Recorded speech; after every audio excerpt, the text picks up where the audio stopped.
কয়েকদিন আগে আমরা কয়েকটা পরিবার মোট 14 জন গিয়েছিলাম পুরী ঘুরতে। আমরা গেছিলাম কলকাতা থেকে 18 সিটার আরবেনিয়া গাড়ি নিয়ে। জগন্নাথ দর্শন পুরী ভ্রমণের পরে আমরা ব্যাক করার দিন যাত্রাপথে আমরা চলে আসি মন্দির নগরী ভুবনেশ্বরে লিঙ্গরাজ মন্দির দর্শন করব বলে। আমরা যখন লিঙ্গরাজ মন্দিরের সামনে আসি তখন সকাল 11:30 বাজে। পুরীর স্বর্গদ্বার থেকে ভুবনেশ্বরের লিঙ্গরাজ মন্দিরের দূরত্ব প্রায় 65 কিলোমিটার। প্রায় 1000 বছরের পুরনো এই লিঙ্গরাজ মন্দির গড়ে ওঠার সময় কিন্তু ভুবনেশ্বর এই নামটাই ছিল না। পুরাণে বলে এখানে এক আম গাছের নিচে পূজিত হতেন হরহরি, বিষ্ণু ও শিব একসাথে একই লিঙ্গে। তারা একসাথে স্বর্গমর্ত্য পাতালের অধীশ্বর, ত্রিভুবনেশ্বর, সেই থেকেই ভুবনেশ্বর। এই ভিডিওতে থাকবে মন্দির নগরী ভুবনেশ্বরের লিঙ্গরাজ মন্দিরের সমস্ত ইতিহাস। ভিডিওটি শেষ অবধি দেখুন। ভালো লাগলে প্লিজ সাবস্ক্রাইব ও শেয়ার করে দেবেন। গাড়ি থেকে নেমে মাত্র 2 মিনিটের হাঁটা পথে লিঙ্গরাজ মন্দিরে পৌঁছে গেলাম। পথের দুপাশে প্রচুর প্রাচীন মন্দির দেখতে পেলাম, যেগুলো প্রায় অবহেলায় পড়ে আছে। আমরা প্রথম পৌঁছলাম লিঙ্গরাজ মন্দিরের পূর্ব দিকের গেটের কাছে। চারিদিকে উঁচু পাঁচিল দিয়ে ঘেরা। লিঙ্গরাজ মন্দিরের উত্তর ও দক্ষিণ দিকে আরও দুটো দ্বার আছে, তবে শুধুমাত্র এই পূর্ব দিকের গেট দিয়েই ভক্তরা প্রবেশ করতে পারে। সামনে পুজো দেওয়ার অনেকগুলো ডালার দোকান রয়েছে। আর মন্দিরের ভিতরে ক্যামেরা, মোবাইল নিয়ে যাওয়া সম্পূর্ণ নিষিদ্ধ। যেহেতু মন্দিরের ভিতর ভিডিও করা সম্পূর্ণ নিষিদ্ধ, তাই হাঁটতে হাঁটতে চললাম উত্তর দিকের গেটের দিকে। ওই দিকেই আছে লর্ড কার্জনের পাটাতন। ওই পাটাতনের ওপর থেকে লিঙ্গরাজ মন্দির চত্বরটা ভালোভাবে দেখা যায়।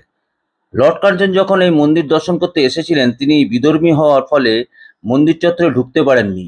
তখন লর্ড কার্জনের ইচ্ছা পূরণের জন্য এই মঞ্চ তৈরি করা হয়েছিল, যেখানে দাঁড়িয়ে তিনি লিঙ্গরাজ মন্দির দর্শন করেছিলেন। এই মঞ্চের দিকেই চললাম। প্রসঙ্গত উল্লেখ করা ভালো, লর্ড কার্জনই কিন্তু 1904 সালে কোনার্ক সান টেম্পেলে মন্দিরের গর্ভগৃহে বালি ভর্তি করে সিল করে মন্দিরটি সম্পূর্ণ ধ্বংসের হাত থেকে রক্ষা করেছিলেন। উঠে মোটামুটি লিঙ্গরাজ টেম্পল টোটাল ভিউটা পাওয়া যাবে।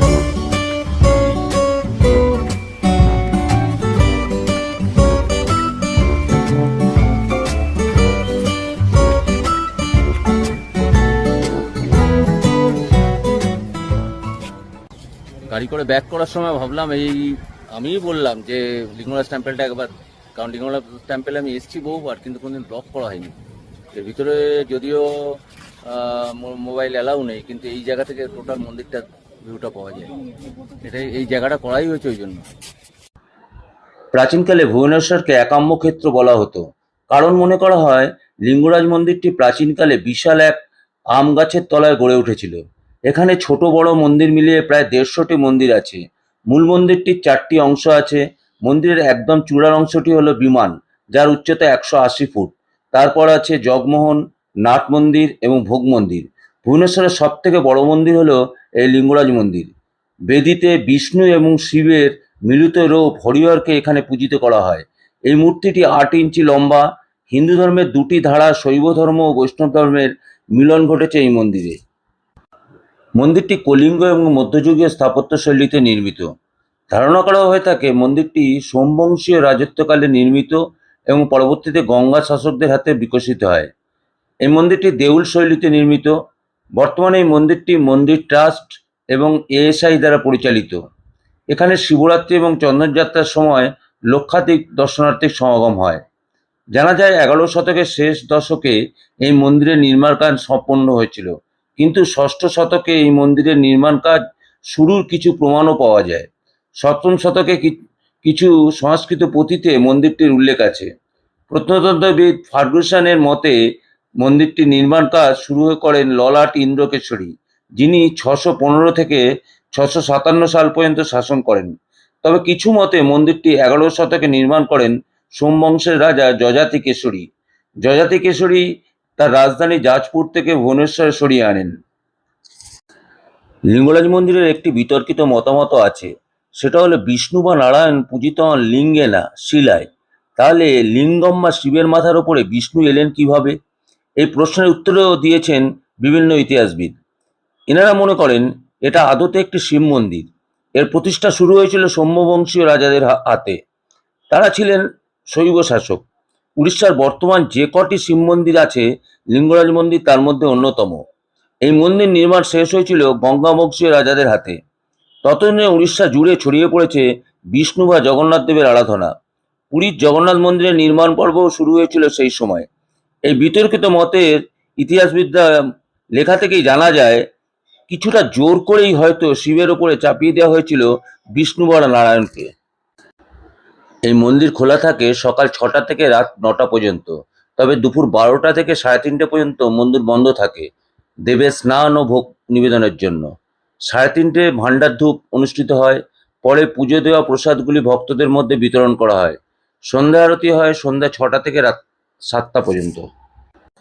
লিঙ্গরাজ মন্দিরের দক্ষিণ দ্বারের কাছেই রয়েছে ভুবনেশ্বরের আরেক বিখ্যাত স্থান বিন্দু সরোবর। সরোবরটি বেশ বড় এবং চারদিকে বাঁধানো। লিঙ্গরাজের সমস্ত আচার অনুষ্ঠান এই পুকুরেই অনুষ্ঠিত হয়।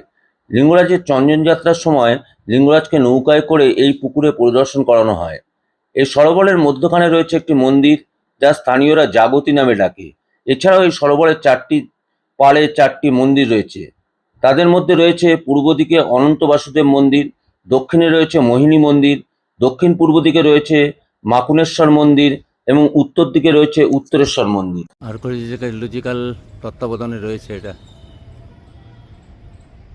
সারি দেউলা কমপ্লেক্স।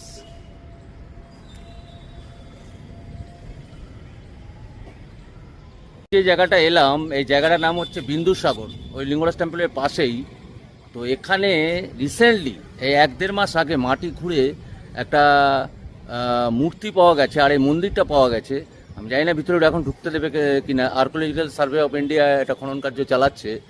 তো মূর্তিটা একটা দুর্গার মূর্তি পাওয়া গেছে, বহু পুরনো, মাটি খুঁড়ে, এবং এটা রয়েছে একদম মানে অবিকৃত রয়েছে, সেটা পাওয়া গেছে। এবং এখন কাজও চলছে, এখানে ভিতরে ঢুকতে দেবে কিনা জানি না।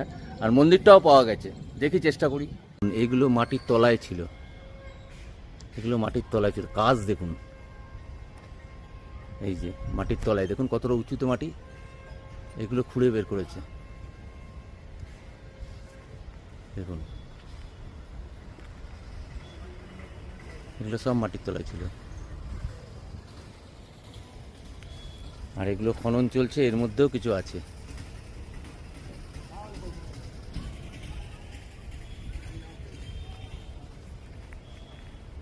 যদি ভালো লাগে লাইক কমেন্ট সাবস্ক্রাইব করবেন। আগামী ব্লগে নিশ্চয়ই দেখা হবে। ভালো থাকবেন, ধন্যবাদ। এই ধরনের ব্লগ পেতে হলে আমার চ্যানেল সুরে বেসুরে ঘুরে ঘুরে সাথে থাকবেন।